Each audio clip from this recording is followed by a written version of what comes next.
तो आदाब, नमस्कार, गुड इवनिंग, सत श्री अकाल। एक बार फिर आप तमाम लोगों का स्वागत है क्राइम तक की कहानी की इस एपिसोड में। उम्मीद है पूरी फैमिली अच्छी होगी, अपना ख्याल रख रही होगी, अपनों का ख्याल रख रही होगी। कभी अंदाज़ा लगाइए या सोचिए कि दो ऐसा परिवार हो जिसको कानून की पूरी बारीकियां पता हो। दोनों परिवार में जज भी हों, वकील भी हों, और वो भी छोटे मोटे नहीं, बड़े बड़े। कोई एक हाई कोर्ट के एक्टिंग चीफ जस्टिस हो, रिटायर्ड जज हों हाई कोर्ट के, और वकील हो, बल्कि एडिशनल एडवोकेट जो हाई कोर्ट में हो, एडिशनल एडवोकेट जनरल। तो इसका मतलब है कि कितनी कानूनी जानकारी होती होगी इन लोगों के पास। कानून की किताबें, कानून की बातें, हर छोटी मोटी, कहाँ पे क्या गलतियाँ, कहाँ पे स्ट्रॉन्ग पॉइंट, इन सब के लिए तो बड़ा आसान होता होगा क्योंकि आप कानून के इतने बड़े विद्वान लोग हैं। लेकिन ऐसे ही दो परिवार, कानून के इतने बड़े जानकार, दो जज घराने के बीच में कोई एक क्राइम हो जाए तो उसके इन्वेस्टिगेशन, उसकी जांच, उसकी पड़ताल, उसकी गिरफ्तारी में क्या क्या मुश्किलें आ सकती हैं, सोचिएगा। तो आज कहानी ऐसी ही है कि दो परिवार के बीच की कहानी है। एक परिवार में एक लड़के का परिवार जिसके दादा Punjab and Haryana high court के जज रहे, उनके पिता एडिशनल एडवोकेट जनरल रहे, खुद लड़का कॉरपोरेट लॉयर अच्छा खासा, और एक लड़की जिसकी माँ acting chief justice Himachal Pradesh high court की। तो सारे बड़े लोग, और इन्हीं बड़े लोगों के बीच में एक वाकया, एक हादसा, एक जुर्म होता है, और उसकी कैसे जांच होती, तफ्तीश होती है, और फिर क्या कुछ निकलता है, वो पूरी कहानी आपके सामने आज पेश है।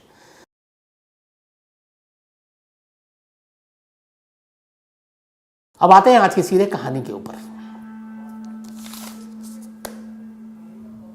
पंजाब की ज़मीन, चंडीगढ़, जहाँ से ये कहानी शुरू हुई, इस चंडीगढ़ में एक परिवार रहा करता था। इत्तेफाक से देखिए, बीच में लगातार हम सिद्धू मूसेवाला की बात कर रहे हैं, ये भी कहीं ना कहीं नाम सिद्धू आ जाता है। सुखमनप्रीत सिंह सिद्धू, एक नौजवान, एक अच्छे खासे घर का। सुखमनप्रीत सिंह सिद्धू एक कॉरपोरेट लॉयर, लेकिन उससे पहले लॉयर उनकी एक और भी पहचान, नेशनल शूटर। अच्छा खासा शूटिंग की मैदान में, खेल में उन्होंने अपनी एक जगह बनाई। तो एक नेशनल शूटर होने के साथ साथ चूँकि घर से ही कानून की विरासत मिली, तो वो एक कॉरपोरेट लॉयर भी बने, लॉयर। और उसके बाद वो चले गए कनाडा। कनाडा जाने के बाद 2015 में वो कनाडा से लौटते हैं, और 18 सितंबर 2015 को चंडीगढ़ में उनके माँ बाप रहते थे। तो सुखमनप्रीत सिंह सिद्धू, इनको प्यार से जो लोग कहते थे वो सिप्पी सिद्धू कहा करते थे। तो सिप्पी सिद्धू कनाडा से लौटते हैं 18 सितंबर 2015 को। घर वाले बड़े खुश, बेटा आया इतने ज़माने के बाद। अगला 2 दिन बड़ा अच्छा गुजरता है। शाम तक 18 और 19 की तारीख बीत गई। माँ बाप भी अपने लाडले के घर वापसी पे बड़े खुश थे। इसके बाद 20 सितंबर 2015, 20 सितंबर 2015 की तारीख आती है। घर में सिप्पी सिद्धू मौजूद थे। तभी रात मोबाइल पे उनके कॉल आता है, और उस फ़ोन को सुनने के बाद वो अचानक अपनी माँ से कहते हैं कि मैं अभी आया। माँ कहती भी है कि रात है, मत जाओ। करीब 9, साढ़े 9 का वक्त हो रहा था, लेकिन सिप्पी सिद्धू कहते हैं कि बस मैं अभी लौटता हूँ। उसके बाद वो निकल जाते हैं। अब रात 10 से 11 बज गए, सिप्पी घर नहीं लौटा। माँ को लगा कि अभी तो बोल कर गया था कि लौट कर आ रहा, अभी तक आ नहीं रहा। अब उन्होंने इधर उधर फ़ोन करना शुरू किया, फ़ोन ही नहीं उठे, सिप्पी का कोई सुराग नहीं मिले। लगभग रात, अब आधी रात होने वाली थी। इसी दौरान में, करीब आधी रात के दौरान, एक फ़ोन आता है सिप्पी सिद्धू की माँ के मोबाइल पर। सामने वाले कहती है कि मैं सेक्टर 26 चंडीगढ़ पुलिस स्टेशन की SHO बोल रही हूँ, आपके बेटे का एक्सीडेंट हो गया, फ़ौरन फलाने अस्पताल में पहुँचे। सुनकर माँ बाप घबरा जाते हैं, बदहवास भागते हैं, हॉस्पिटल जाते हैं। वहाँ जाने पे पता चलता है कि कोई एक्सीडेंट नहीं है, उनके बेटे का मर्डर हो गया। सुखमनप्रीत सिंह सिद्धू को 4 गोली लगी और कत्ल हो गया। अब माँ बाप ने पूछा, ये कब? उसने तो कहा था कि मैं अभी घर से निकल रहा हूँ, अभी आ रहा हूँ। तो फिर पुलिस ने बताया कि उनके पास एक कॉल आया, और 20 सितंबर 2015 की तारीख थी। उन्होंने कहा कि सेक्टर 27 चंडीगढ़ के पास एक पार्क है, उस पार्क के करीब एक घर है, उस घर के बालकनी में एक महिला खड़ी हुई थी और वो महिला अपना रात को यूं टहलने के लिए खड़ी थी। अचानक उसे फायर की आवाज़ सुनाई दी। महिला चौंक उठी, उसे पता था कि ये गोली की आवाज़ है। इसके बाद एक एक कर 4 राउंड फायर की आवाज़ सुनाई दी। महिला ने देखा कि एक कार के साथ एक लड़की और एक और मर्द, और उसके बाद वो लोग तेज़ी से कार से निकल लिए। अंधेरा था पार्क में, लड़की का चेहरा साफ दिखाई नहीं दिया, लेकिन उस महिला ने कहा कि उसने पोनी टेल बांध रखा था, बस इतना सहूलिया और कुछ नहीं। तो उसके बाद उसी महिला ने पुलिस को कॉल किया, फिर पुलिस आई, सिप्पी सिद्धू को उठा कर ले गई, लेकिन डॉक्टरों ने उसे मुर्दा करार दिया। अब अगले दिन ये खबर शहर में फैली, एक रिटायर्ड जज, Punjab and Haryana high court के पोते का कत्ल, कोर्ट के एडिशनल एडवोकेट जनरल के बेटे का कत्ल। पुलिस के भी हाथ पैर फूल गए, तफ्तीश शुरू हुई, लेकिन कोई फायदा नहीं हुआ। धीरे धीरे वक्त बीतता गया और कातिल कत्ल का मकसद किसी का सुराग नहीं मिल रहा है। आखिरकार जब कई महीने बीत गए तो सिप्पी सिद्धू की मां और पिता ने पंजाब सरकार से अपील की और कहा कि इस केस को सीबीआई को सौंप दिया जाए, क्योंकि लोकल पुलिस शायद ये ना कर पाए और लोकल पुलिस के ऊपर प्रेशर है कुछ बड़े लोगों का। आखिरकार उनकी अर्जी मंजूर कर ली गई और 13 अप्रैल 2016 यानी के कत्ल के करीब 7-8 महीने के बाद 20 सितंबर 2016 को कत्ल हुआ था और 13 अप्रैल 2016 को, बल्कि 20 सितंबर 2015 को कत्ल हुआ और 13 अप्रैल 2016 को सीबीआई को ये केस सौंप दिया गया। सीबीआई ने एफआईआर दर्ज की, तफ्तीश शुरू कर दी। अब इस पूरे केस में एक वो महिला आई विटनेस थी जिसकी बालकनी उस पार्क के करीब। सीबीआई ने उससे ही पूछताछ की, पंजाब पुलिस उससे पहले ही पूछताछ कर चुकी थी। उसने बताया कि मैंने देखा। अब ये क्लियर हो गया कि एक महिला थी और एक पुरुष था, लेकिन चेहरा कुछ साफ था नहीं। तो अब क्या करें? तो सीबीआई अपनी जांच में लगी रही, बट पंजाब पुलिस की तरह सीबीआई के भी हाथ खाली थे। दिन बीतते गए और कोई सुराग नहीं मिल रहा है कि कत्ल किसने किया है। आखिरकार जब सीबीआई को लगा कि इस केस में कुछ हो नहीं रहा है, तो पहली बार 2017 में सीबीआई ने न्यूज़पेपर में एक ऐड निकाला और कहा कि जो भी सिप्पी सिद्धू के कत्ल के बारे में जानकारी देगा उसे 5 लाख रुपए का इनाम दिया जाएगा। लेकिन इस 5 लाख रुपए के इनाम का लालच भी काम नहीं आया।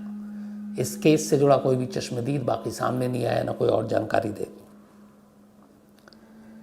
इसके बाद सीबीआई ने फिर एक दोबारा ऐड निकाला और इस बार उस ऐड में जो मजमून था उसमें सीबीआई ने लिखा कि अब तक की जांच से पता चला है कि मौका वारदात पर जहां कत्ल हुआ सिप्पी सिद्धू का, उस जगह पर एक लड़की भी थी, एक महिला भी थी। तो सीबीआई चाहती है कि वो महिला अपने आप आगे आए और आकर ये सारी कहानी बताए, और अगर वो खुद सामने आकर सच्चाई बताती है तो हम मान लेंगे कि वो बेकसूर है और वो दबाव ना ले, तनाव ना ले, डरे नहीं किसी के उसमें ना आए और आकर सीबीआई के सामने उस रात की कहानी बताए। और अगर वो नहीं आती है तो फिर हम मान लेंगे कि उस लड़की का भी इस कत्ल में हाथ है और इसका कोई ना कोई कनेक्शन है। तो अब ये दूसरा विज्ञापन निकाला और इस विज्ञापन के साथ सीबीआई ने इनाम की रकम डबल कर दी, 10 लाख रुपए कर दिए। तो 5 से 10 लाख दूसरा विज्ञापन, और इस विज्ञापन के जरिए उस जो अननोन लेडी कि वो खुद आए और सीबीआई को बताए, ताकि अगर वो आती है तो हम मान लेंगे वो बेकसूर है, और नहीं आती तो हम मान लेंगे कि वो भी कहीं ना कहीं एक्यूज्ड है और इस कत्ल में शामिल है। लेकिन इस दूसरे ऐड का भी कोई फायदा नहीं होता। वक्त बीतता जाता है, करीब 5 साल बीत गए। दिसंबर 2020 सीबीआई को भी इस केस को लिए हुए 4 साल से ज़्यादा हो गए। दिसंबर 2020 में सीबीआई अचानक कोर्ट पहुंचती है और कहती है कि हमने तमाम कोशिश कर ली, बट सिप्पी सिद्धू के कत्ल के पीछे किसका रोल है, किसका हाथ है, हम पता नहीं कर पाए। तो इसीलिए एक अनट्रेस रिपोर्ट हम दाखिल करना चाहते हैं कि हम ढूंढ नहीं पाए, हम पता नहीं लगा पाए। 2 तरह की होगी, एक क्लोजिंग रिपोर्ट होती है जिसमें एजेंसी मान लेती है कि भैया अब इस केस को क्लोज कर दो, जैसे आरुषि केस में पहले हुआ था। सीबीआई ने कहा क्लोजिंग रिपोर्ट, लेकिन अदालत ने नहीं माना। ये अदालत के ऊपर होता है। उसी तरीके से इस मामले में सीबीआई ने कोर्ट में जाकर कहा कि हम अनट्रेस रिपोर्ट फाइनल करना चाहते हैं, फाइल, कि हमें कुछ नहीं पता चला, हमें कातिल नहीं मिला। लेकिन कोर्ट ने कहा कि नहीं, आप ये अनट्रेस रिपोर्ट दाखिल करके अपना पल्ला नहीं झाड़ सकते, आप अपनी जिम्मेदारी से बच नहीं सकते, तो ये रिपोर्ट एक्सेप्टेड नहीं है। आप इस केस की जांच कीजिए और कातिल का पता लगाइए। इसके बाद कोर्ट ने सीबीआई को हड़काया भी।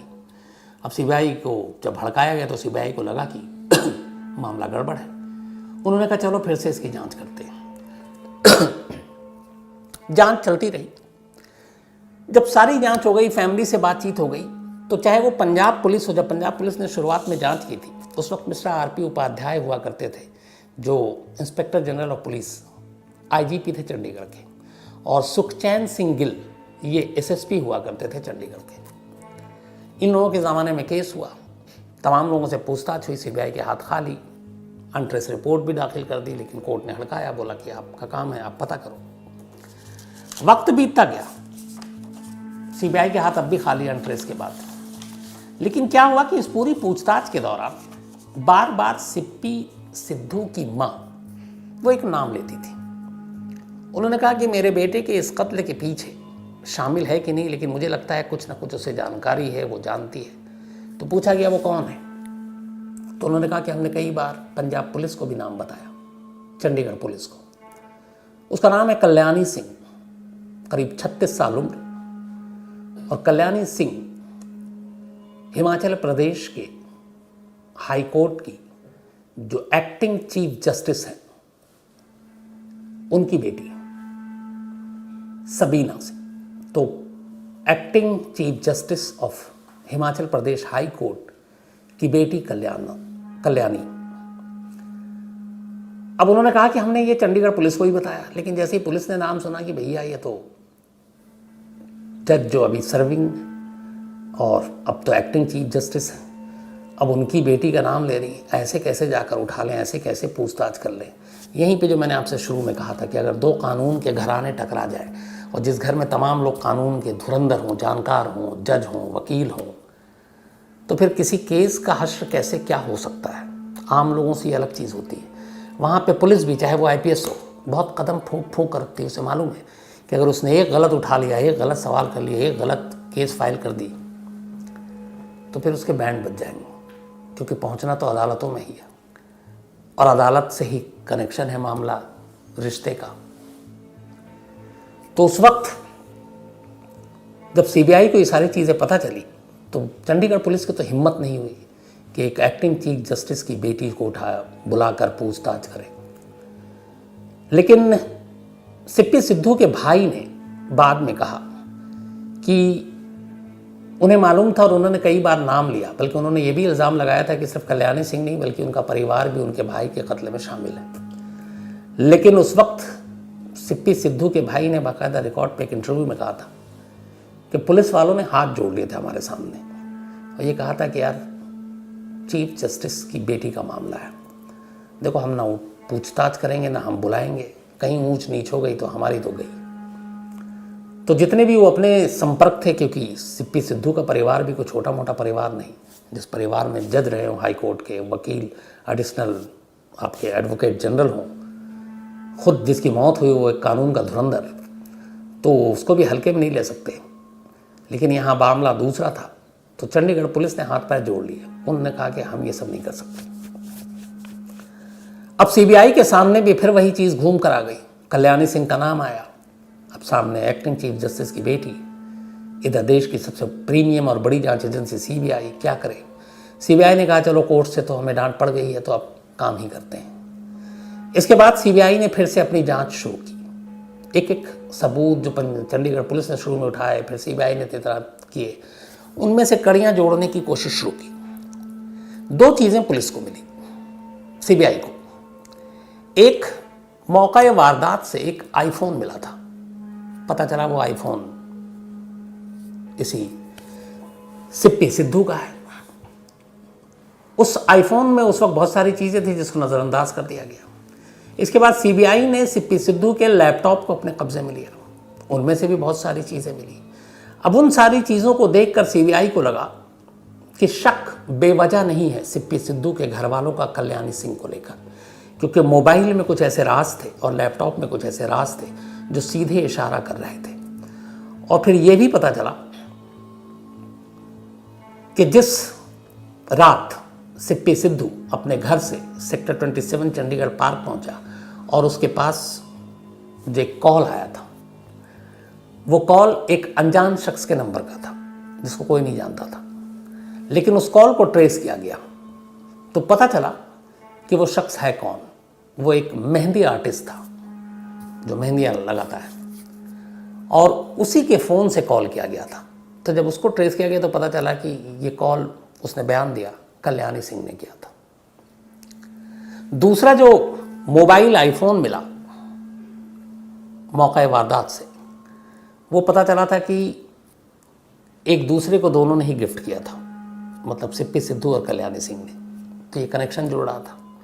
फिर इसके बाद सीबीआई ने इन दोनों की पूरी कुंडली खंगाली तो पता चला कि कल्याणी और सिप्पी सिद्धू बचपन से एक दूसरे के दोस्त थे, स्कूल कॉलेज में पढ़ाई साथ की थी, और फिर बड़े हुए तो दोनों में प्यार हो गया। दोनों का परिवार एक दूसरे के बेहद करीब था, एक दूसरे को जानता था, एक दूसरे के घर आना जाना था। इधर बड़े होने के बाद नेशनल शूटर के साथ साथ बनने के जो सिप्पी सिद्धू था वो फिर कनाडा गया, और इधर कल्याणी सिंह जो है वो असिस्टेंट प्रोफेसर बन गई department of home science post graduate government college for girls sector 42 Chandigarh में। तो ये असिस्टेंट प्रोफेसर होम साइंस की हो गई। उधर वो सिप्पी सिद्धू कनाडा। बीच में इस दौरान अब ये हुआ कि दोनों बचपन से साथ पले बढ़े, दोस्ती, दोस्ती के बाद प्यार। कहानी में जो ट्विस्ट आई वो ये कि अब कल्याणी सिप्पी सिद्धू को शादी के लिए कहने लगी। सिप्पी सिद्धू अब शादी नहीं करना चाहता था कल्याणी से, और इसकी कुछ वजह थी। तो लगातार वो प्रेशर डाल रही थी। इधर सिप्पी सिद्धू और उसके इवन घर वाले इस रिश्ते और इस शादी के लिए तैयार नहीं थे। अब तक ये बातचीत चल रही थी, इस बीच में वो कनाडा पहुंच गया सिद्धू। इसी दौरान में जब ये सारी बात चल रही थी और शादी के लिए मना हो रहा था, तो कुछ तस्वीरें ऐसी जिसको आप आपत्तिजनक भी कह सकते हैं, कल्याणी के फादर के पास भेजी गई। और ये तस्वीरें भेजी, कहते हैं, सिप्पी सिद्धू ने। और इन तस्वीरों में कल्याणी किसी और के साथ थी, किसी और लड़के के साथ, और वो ऑब्जेक्शनेबल तस्वीरें थी। अब ये तस्वीरें सिप्पी सिद्धू ने कल्याणी के फादर को क्यों भेजी?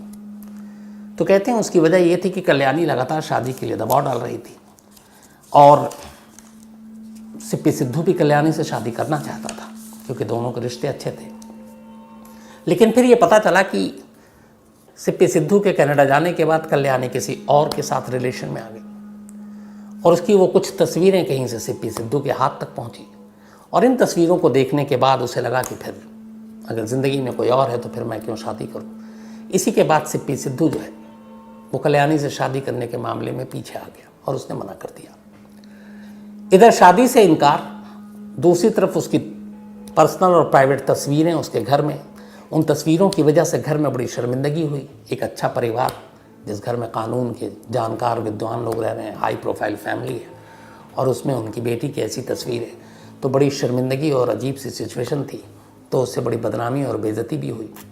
इन सारी चीज़ों ने कल्याणी के जहन में एक बात डाल दी, और वो ये कि अब वो सिप्पी सिद्धू से शादी तो नहीं करेगी लेकिन उसे छोड़ेगी भी नहीं। और इसी के बाद कहते हैं कि वो बीच में डिप्रेशन में भी गई। वो इंतज़ार करने लगी कि कब सिद्धू कनाडा से लौटेगा और वो बदला लेगी। और इसके बाद आखिरकार 18 सितंबर 2015 को सिद्धू कनाडा से लौटता है, और ठीक 2 दिन बाद 20 सितंबर रात को कल्याणी उसे फ़ोन करती है और कहती है कि तुमसे अर्जेंट मिलना है, इसके बाद तुम मिलो ना मिलो। और इस दौरान में वो एक शख्स को हायर करती है और अपने साथ लेकर पहुंचती है सेक्टर 27 चंडीगढ़ के उस पार्क में। वहाँ जाने के बाद वो शख्स जो शायद किराए का कातिल था, वो एक के बाद एक 4 गोलियां मारता है सिप्पी सिद्धू को। सिप्पी सिद्धू की मौके पे ही मौत हो जाती है। लेकिन जब वो गोली मारते तो उसी गोली की आवाज़ सुनकर उसी पार्क के करीब एक बालकनी में एक महिला खड़ी हुई थी, जिस गोली की आवाज़ से उसका ध्यान उस तरफ जाता है। पार्क में अंधेरा, लेकिन देखती है 2 लोग हैं। गोली चली और उसके बाद दोनों बड़ी तेज़ी से कार में बैठकर निकल जाते हैं और उसमें एक महिला थी। अब वो इकलौती विटनेस थी। तो ये सारी चीज़ें हुई। इसके बाद कहते हैं कि सिद्धू को गोली मारने के बाद कल्याणी वापस लौटी और सिप्पी सिद्धू की मां का इल्ज़ाम है कि घर जाने के बाद जब उसे यकीन हो गया था कि अब वो मर चुका है तो उसने बाकायदा पार्टी की, केक काटे। अब सीबीआई को ये सारी कहानी कैसे पता चली और वो क्यों वहाँ तक पहुँची? जो मोबाइल मिला था आईफोन, उसके अंदर कुछ ऐसी तस्वीरें थी और उसके अंदर कुछ ऐसी चैट्स थी जो इनकी शादी को लेकर जो ये मना कर रहा है और कल्याणी के दूसरे रिलेशन को लेकर उसमें सबूत था। जो लैपटॉप मिला उसमें वो सारी ऑब्जेक्शनेबल तस्वीरें सेव थी कल्याणी के किसी और के साथ। इन चीज़ों ने मोटिव दिया और उस चैट ने भी एक मोटिव दिया कि शादी पहले करना चाहता था, लेकिन जब नए रिश्ते का खुलासा हुआ तो नहीं। इसके बाद कड़ियाँ जुड़ी। सीबीआई ने फिर कहा कि नहीं, अब बहुत हो गया, अब पूछताछ करनी चाहिए। लेकिन पूछताछ से पहले एक इकलौती जो चश्मदीद थी, वो लेडी पार्क के ऊपर जो बालकनी में, उसने कहा था उस लड़की ने पोनीटेल बांध रखा और ये सारी चीज़ें। तो पुलिस ने उसका टीआईपी कराने का फैसला किया, यानी शिनाख्ती परेड। इसी कल्याणी से मिलती जुलती 4-5 और महिलाओं को वो पुलिस लेकर एक लाइन में खड़ी कर दी उसने। उसके बाद उस महिला को बुलाया गया और कहा गया कि इनमें से पूछो उस रात तुमने किसको देखा। उन 4-5 लड़कियों महिलाओं के बीच में उस महिला ने कल्याणी को आइडेंटिफाई कर लिया। उसने कहा ये थी, जो कद काठी चाल। तो उसके बाद और क्लियर हो गया।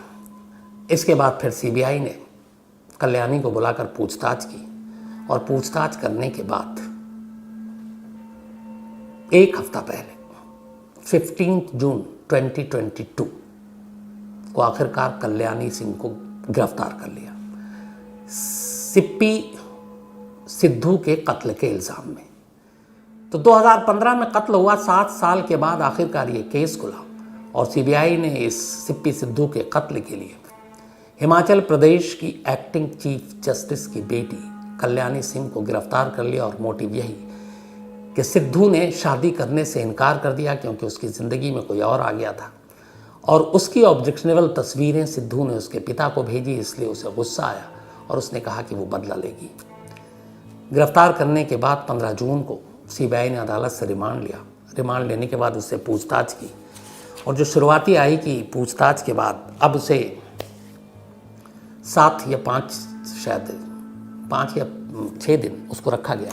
सीबीआई ने अपनी हिरासत में तमाम पूछताछ की, साइकोलॉजिस्ट को बिठाकर पूछताछ की, लेकिन लगातार जो सीबीआई के सोर्सेज हैं उनका ये कहना था कि कल्याणी सिंह यही कहती रही कि मैंने नहीं किया, मैंने नहीं मारा, मैं उस रात वहाँ नहीं थी। तो लगातार इनकार कर रही और सीबीआई का ये कहना है कि वो इस पूछताछ को में मदद नहीं कर रही, हेल्प नहीं कर रही है। तो पूछताछ के बाद सीबीआई की हिरासत की मियाद ख़त्म हो गई और उसे शायद कल जुडिशल कस्टडी में यानी कि न्यायिक हिरासत में बुड़ैल जेल भेज दिया गया है। तब कल्याणी वहीं बुड़ैल जेल में है और अब इस मामले में अगली सुनवाई जो है 5 जुलाई यानी कि अगले महीने होनी है। तो ये एक ऐसी कहानी थी जिसमें चंडीगढ़ पुलिस ने भी एक तरह से एक वक्त अपने हाथ खड़े कर लिए थे। सीबीआई ने अपनी तफ्तीश के बाद चंडीगढ़ पुलिस के कुछ सीनियर अफसरों के नाम भी रिकमेंड किए कि इनके खिलाफ कुछ एक्शन लेना चाहिए, क्योंकि इन्होंने अपनी जिम्मेदारी ढंग से नहीं निभाई, सिर्फ इसलिए कि जो एक्यूज्ड है वो एक बहुत बड़ी हस्ती की बेटी है। लेकिन कानून में इसकी कोई इजाज़त नहीं है। कानून में सभी बराबर हैं, गुनहगार हों तो हर एक को एक ही नज़र से देखना चाहिए। लेकिन उस वक्त इसकी सिर्फ हैसियत को देखते हुए पुलिस वालों ने हाथ नहीं डाला, पूछताछ नहीं की। और सिप्पी सिद्धू के घर वालों का इल्ज़ाम है कि उन्होंने पहले दिन से ही कल्याणी का नाम लेकर उस पर शक जताया था, लेकिन उन लोगों की हिम्मत नहीं हुई कि वो उससे पूछताछ कर सकें।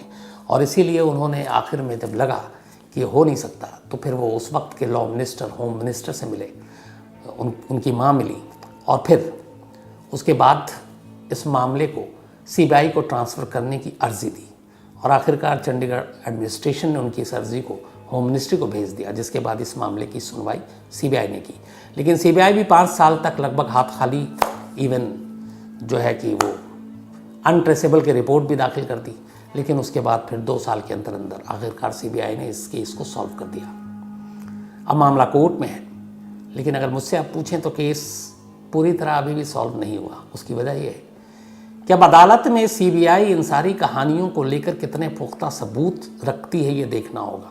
क्योंकि अभी जो ये हिरासत सीबीआई की थी, उसमें कल्याणी सिंह के वकील ने ये दलील दी है कि सीबीआई की ये थ्योरी गलत है कि कल्याणी ने शादी न करने की वजह से सिप्पी सिद्धू का कत्ल किया है।